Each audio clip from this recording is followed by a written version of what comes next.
Namaste, everyone, and welcome back to the Ramayana Odyssey Podcast. So, in this podcast, we journey through the Ramayana one story at a time. So, we listen to the story and then we pause to reflect on the deeper meanings associated with it. And from time to time, we also have the blessing of learning from revered teachers who help us see this great scripture through a deeper lens. And today's episode is so very special for me, and it is an absolute blessing and a privilege to welcome Pujya Swami Mitrananda ji of Chinmaya Mission, Chennai. And Swamiji has always been an inspiring presence for us and someone who's always been there to encourage and support our efforts in projects such as the Ramayana Odyssey and the Gita Odyssey. He's also one of those teachers who's inspired so many young Right. people through his clarity, warmth, and ability to make timeless wisdom deeply relevant to modern day life. Swamiji is a respected teacher dedicated to sharing the wisdom of Sanatana Dharma and helping seekers connect with the spirit of our scriptures in a thoughtful and absolutely transformative way. And for me personally, this conversation is so very special because one of my deepest aspirations through the Ramayana Odyssey is to help bring the Ramayana to my generation in a meaningful manner, not just as a story from the past, but rather as a living source of guidance, inspiration, and inner strength. So, Swamiji, it is truly a blessing to have you with me here reflecting on the Ramayana today. So, thank you so much for your time and your blessings. So, Swamiji, in Ramayana Odyssey, one of our visions is to really take the Ramayana to our younger generations in a way that is authentic, thoughtful, and deeply meaningful. And so many young people today, my age and even younger, admire the Ramayana from a distance, but they also have a lot of questions associated with it about its relevance, its history, its universality, and the places it continues to hold in Bharat alongside the lives of people across the world. So, with your permission, I would love to place a few of these questions before you. So, Swamiji, before we go into specific questions, could you help us understand why the Ramayana continues to matter so deeply even today? Not just as an epic, but rather as a guide for life. Yeah, sure. Ramayana is history, itihasa, but very poetically written. This is the base through which, or the lens through which we need to see Ramayana. Daksha, can you name some historians of 16th century, 17th century? Not specific historians, no. I won't know. Okay. People have recorded, but when history is poetically written with keeping the goal of life, then that history serves mankind till date. So Ramayana, if you see, was written few thousand years BCE, and it is still available today. Probably once it was on the verbal form to written script, and then it has traveled. It has traveled minimum written script itself. If you see the lipi, it would have traveled close to 3,000, 4,000 years BCE. The incident would have been long ago. Valmiki narrated it because Valmiki was Rama's contemporary. And that carried, and the present style of Sanskrit in Devanagari, it goes back to 2,000 or 3,000 years BCE, the present script. The history was long before. Okay. But Valmiki wrote it in such a way that it is poetical. When history is poetically written, keeping how it can transform human beings. Uh, So Valmiki wrote Ramayana in poetic style. So when Ramayana is poetically written, that is history poetically expressed, there will be exaggerations. So a child can also benefit from it. An adult also can benefit from it. And there is exaggerations. Poetry means exaggeration. That's why it is an interesting epic till today. Otherwise, it could have been like a history book of 14th century or 15th century about whom we have no idea. So this book has served. So first point is history poetically expressed is Ramayana. Now, the book by itself would help human to live life well and evolve to divine. Imagine using history for human to live well and evolve. So that's the style of Mahabharata and Ramayana. These two books, we call them as epics. History, Valmiki and Vyasa poetically wrote it. So that's the background, that's the historical, and it helps even today for people to benefit, to live well, and to grow. So that's the purpose of the epic. Generally, if you see history books, they would have spoken about a king who was born here, who lived, and this was the difficulty he had. This is the territory he extended. With that it'll end. But here, how the man lived, what was his value system, how he responded to every aspect of his role. So Ramayana for us is Dharma Shastra. How Ram was ideal brother, ideal friend, ideal son, ideal husband. At every stage, what can be the ideal? Valmiki has expressed it that way. So every character, in fact, in Ramayana, the emotions which we see, whatever, there cannot be any other emotion outside Ramayana. All the human possible emotions are brought into Ramayana. So when you read it from beginning to end, you will find all possible emotions which humans experience is recorded. So a historical text has covered different aspects and it serves the humankind till date. Swamiji, that explanation was absolutely beautiful. And it really stood out to me how you said that the Ramayana is portrayed in a poetic form. And this is because in psychology, with my research and education, we've learned that emotions often stick more than just words. So that absolutely made complete sense. And with you acknowledging how every single emotion is mentioned in the Ramayana, it helps us learn that there's basically something for everybody within the Ramayana itself, which makes it so inspirational to want to learn about even more. And Swamiji, one of my dreams through the entire project of Ramayana Odyssey is to help others in my generation discover that the Ramayana is not some distant old text, but something that is very deeply relevant to the modern age. So, in your perspective, how can today's youth begin to connect with the Ramayana in a living and transformative way? Okay. Put them in a situation, create a workshop.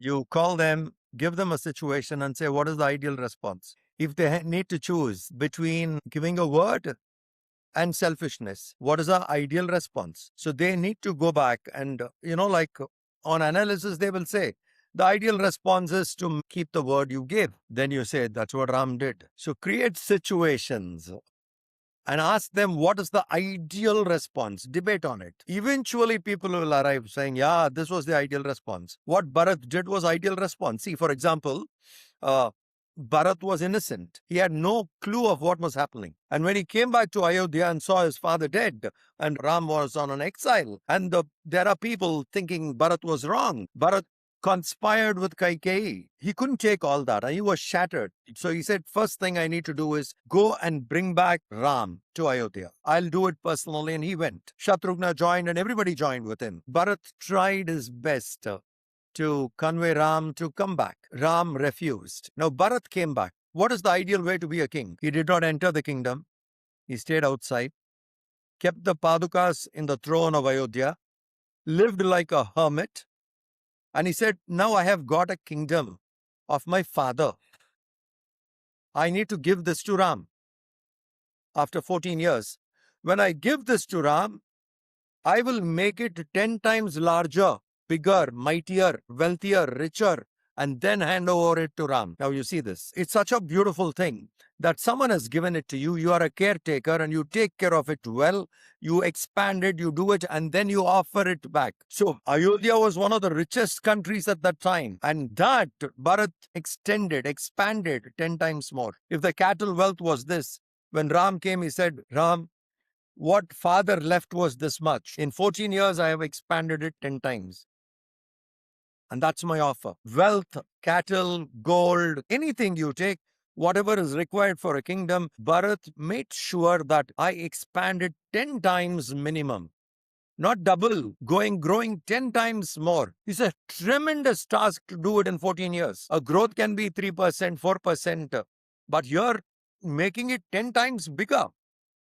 Now, that was his gift back to Ram. Now, see how ideal. When something has come to you, you did not want it, but it came to you and you need to take care of it. You need to protect it. You need to look after it. Then you take care of it so well, you make it much more richer than what it was, and then hand it over. Now, that's a very beautiful way of taking care and handing it over. You can't find something more ideal than that. Now, it's just one simple action. If someone gives us, like now, see how it is applicable. Your father gives you something. You inherit from the parent, let us say a business. You have inherited from your dad. Maintaining it is no use. Since you have inherited it, expand it. That will be a tribute to your dad, to your parent. So now you see it is applicable. How many families inherit business? And then you expand. Suppose your father has left, let us say, a certain amount of wealth for you. Your job would be like you expand that, not stay with what your father gave you. Now, this is a beautiful lesson, what Bharat did. So, Ramayana is for all ages. The values are for all people. It's just that how we connect. So, I would just say, create a workshop where you ask for ideal response at every time. And then you'd say, okay, look at this from Ramayana. Look at this from Ramayana. That makes perfect sense, Swamiji. And I was just thinking about a couple of things as you mentioned it. First of all, psychology very much agrees with this approach, which I find absolutely incredible because if you put yourself in an experience, you are most likely to remember it and be able to apply it in the future. And the second thing I was thinking about was your explanation with Bharat and the kingdom. It really reminded me of the part from Advaita Vedanta that says the body is a gift from Bhagavan. So you must take care of it to your absolutely best ability. And that connection just very much popped into my mind. And I thought it was very interesting, especially with what you were saying. In Advaita Vedanta, to realize God, the mind should be cleansed. Mana Shuddhi it is called. Chitta Shuddhi. Yes. The mind has to be cleansed.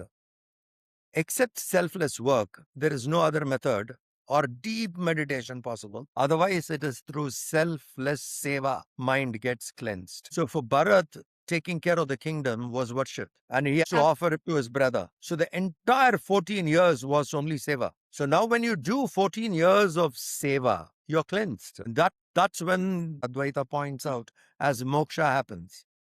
Once the mind is cleared, chitta shuddhi mukti sadhakam. So once the mind gets cleansed, only then mukti is attained. So 14 years he had an opportunity and he used it brilliantly to cleanse that mind. So everyone, Lakshman served. You look at everybody in Ramayana, most of them would have come out and served their best. That cleanses the mind, and then mukti is possible only after mind being cleansed. Absolutely. I think this is one of the things that Ramayana teaches best. We can learn so much from each individual character, which is just another really beautiful aspect of the story. And Swamiji, how much of the Ramayana do you feel is still visibly alive in Bharat today? Not only in sacred places or like historical memory, but also through like festivals, rituals, values, art, family life, and so on. So would you be able to help us understand how deeply the Ramayana is woven into Indian civilization? I'll explain few things. If I go a little away from the question, you bring me back. Valmiki and Vyasa had a unique style of writing. Their approach was to be very inclusive, very inclusive. So Valmiki Ramayana or Vyasa's Mahabharata, if you see, you will find Advaita philosophy. You will find Dvaita philosophy. You will find Vishishta Dvaita. You will find a bit of Sankhya, a bit of Nyaya, a bit of Yoga. You will find everything there. They are all inclusive. It is not only Advaita, because they know seekers are of different levels of evolution. So each one would seek from their standpoint. So when they know that each one seeks from their standpoint, the philosophy should reach them. So Vishishta Dvaita will find Ramayana very authentic. Dvaita will find Ramayana very authentic. Advaitans will find Ramayana very authentic, saying, this is my way. So Vyasa's style and Valmiki's style was all inclusive. They have written these books that way. So now imagine the characters they have given, the way in which they have described. But for Valmiki's description of Hanuman or Valmiki's description of Rama, we wouldn't have worshipped them as God. They lived and went, we would have forgotten. But somebody lived like this, so beautifully written, which has served the purpose today. Even today, now coming back to your question, how relevant is it? Are not people anchoring in Hanuman even today? Are not people anchoring in Ram even today? Are not we feeling courage and strength of Sita? Very brave woman she was. So when we look at it, it is still very, very relevant. We got an anchor. Even today, thousands of people hold on to Hanuman and pass through their life. Now, what a wonderful gift Valmiki gave, that we can hold on to Hanuman even today and pass through. We can hold on to Ram even today and take our life through, navigate our life hanging on to them. That itself is relevant even today.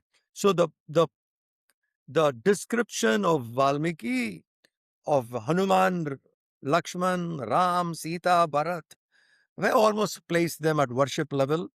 They have become our anchors in life. They have become an ideal which we can worship, adore, emulate, and that gives us immense strength. It is serving us to evolve even today. That's the power of that poetic description. Absolutely, Swamiji. And I found myself very much relating to everything you were saying. I have my Hanumanji necklace that I wear all the time. And like you said, it makes me feel very courageous and stuff. So the way you put it was absolutely beautiful. And so, Swamiji, this year my family and I are actually visiting Bharat. And when we go, I actually requested my parents to bring me to Ayodhya for some time because I've always just loved Ramayana and I feel very deeply drawn to Ayodhya itself as a result. So, could you help us understand the importance of the Ram Setu in the larger civilizational and spiritual life? Bharat, yes. Yeah. Now, first, Ayodhya itself, the word means no conflict. Ayodhya means no conflict. Yodha is conflict. Ayodhya means no conflict. Where there is no conflict, a person who controls his 10 senses, Dasharatha, one who manages Dasha, 10 organs of action, organs of perception, he who knows to manage them well. His mind will not have conflict. Mismanagement of 10 senses creates conflict. Managing them, no conflict. When there is no conflict in the mind, Rama will reveal himself. That's Ayodhya. So when you're going there, go to Sarayu river, drop all your conflicts. Take a dip in Sarayu and visit the mandir. It's after a lot of struggle the temple has come up. And also go to the place, Nandigram, where Bharat lived. That's also nearby. So make sure that you go there. Then you will see that place. So it's a beautiful, sacred pilgrim. Coming back to Ram Setu, the description mainly Valmiki has given is brilliant. Valmiki's style of writing Ramayana, as I told you, one is poetry, geographical, historical, geographical, flora, fauna, science, and description of science through his narration of Ramayana. For example, the flora, fauna described in Ram Setu area, Dhanushkoti, Rameshwaram Dhanushkoti, is exactly the same even today. The kind of trees grow there, the kind of flowers blossom, all that is same. And the description when Hanuman wanted to fly, he wanted a hard rock. You can't jump from a soft land. Like a rocket launching, you need a hard base, a launching pad. So Hanuman looks for a stronger mountain. And then he finds that mountain, and then from that mountain, he takes a leap. Now, when you thrust so much down and when you take a leap, what all can happen around that area? Valmiki describes. Birds got scared. Trees started shaking. Imagine suddenly a rocket flying. And what kind of a disturbance would happen around? So the birds were disturbed. The trees were shaking. Some water came out from rocks. The thrust was so much that the water which was underneath was coming out. So now these kind of descriptions are there. So it's not just that Hanuman went. Valmiki actually describes what all can happen suddenly if you launch a rocket. What all can happen when you suddenly go up. That thrust, and now this is where you see a bit of science, a bit of poetry, a bit of flora, fauna, geography, and spiritual lessons to learn. And even today, if you go to Dhanushkoti, you will find corals which can float. Huge, huge corals which can float. I remember getting one for one of our camps. we run a children's camp, and it was almost 3 feet in size, the coral. And we created a tub in the camp and asked all children to write Sri Ram on it. So every kid wrote Sri Ram, Sri Ram, Sri Ram. And then we dropped it into the water, it was floating. I had the stone for a very long time in our ashram in Chinmaya Tarangini, but then I felt the better place for it would be Siddhabari temple, Ram temple in Siddhabari. So I sent it to Siddhabari. Now also that stone, floating stone, is in Ram Mandir, Siddhabari. It floats. Now, the bridge was made by these kind of floating stuff. So it is poetically written, but science, that there are floating corals with which you can tie up and do. So, and the bridge is real. The internet pictures show that, satellite pictures show that, and it is man-made structure. Everybody has accepted. And if you fly across Tamil Nadu to Sri Lanka, you will see an aerial view of the bridge. That is Ram Setu, which is made by man, and it's a very deep symbol of values and love. To bring your beloved, he built a bridge across the sea, went there and brought her back. So it's a very deep sign, symbol. The jiva gets connected to Ram. When Sita went back, her mind turned towards Ram again. That devotion, what she had, a bridge has to come from Paramatma to Jiva and go back. So Ram Setu is a deeper connection, expression of love and commitment, and it is historical. Even today it is standing there. So when you come to Bharat, not only Ayodhya, go to Dhanushkoti. Absolutely. Your story, Swamiji, with the corals really melted my heart with everybody writing Shri Ram on it. That sounds absolutely beautiful. And I would love to see it at some point to go visit in person. In Rameshwaram, in some temples they have. When you go to Rameshwaram, in few temples, you will find this stone floating. That's absolutely incredible to me. Oh my God. And Swamiji, thank you so much for sharing all of these insights with us. This has been such a deeply meaningful conversation because Ramayana is so dear to my heart and because your words help all of us approach it with such great clarity and inspiration. And we would also very humbly seek your continued guidance going forward as we continue learning our scriptures and carrying forward efforts like Ramayana Odyssey. It's really heartening for me to see that now we have a youth team in my college that's sincerely interested in learning our scriptures and helping take this message to others. And I also feel very grateful that our listeners, especially our younger ones, are able to receive this wisdom from you, Swamiji. Since you're talking to the university students and they're going to be involved in this, take chapter 100 of Valmiki Ramayana, chapter 100. There are some 75 verses. Ram and Bharat conversation. When Bharat goes to forest to bring back Ram. So Sarga 100, chapter 100. This conversation, I can forward the link. This is a pure science of management, administration, governance. Ram's questioning Bharat. As a king, are you taking care of this? What kind of people you need to select? What kind of time you have to spend? When is the ideal time for you to think about your country? Are you indulging in excessive sleep? Are you denying yourself the required sleep? A king should not do all this. That way. And early mornings, are you spending time thinking about your day? Are you very clear when you have to announce your projects? You should know when to announce. You should not announce too early. When you're very sure of happening, you should do it. Do you have a spy in every department of your governance who will be loyal? And these are the qualities a person should have to be a spy, who will come back and report to you. And he says, have one more spy who will spy only these guys, who will spy the spies and report to you. So it's a brilliant conversation on administration, management, governance. 75 verses are there. So take that portion of Ramayana, which can be of great value for discussion with the youth. Those who are looking at administration, looking at governance, leadership. This conversation between Bharat and Ram is an absolute delight to read. Thank you so much for that specific chapter, Swamiji. I'm definitely going to be looking into it more. And to our listeners, thank you so much for being with us in this episode. And we hope this conversation helps you approach the Ramayana not just as a sacred story from the past, but as a living source of strength, wisdom, belonging, and direction. So if you do find this episode meaningful, please do share your thoughts with us in the comments. And feel free to share this episode with others who might benefit from it. And you can follow the Ramayana Odyssey podcast on YouTube, Spotify, and Apple Podcasts. And if this journey is meaningful to you, please help us take the message of the Ramayana to more seekers. Until next time, let's keep listening deeply, keep reflecting sincerely, and keep walking this sacred path together. Jai Shri Ram. Jai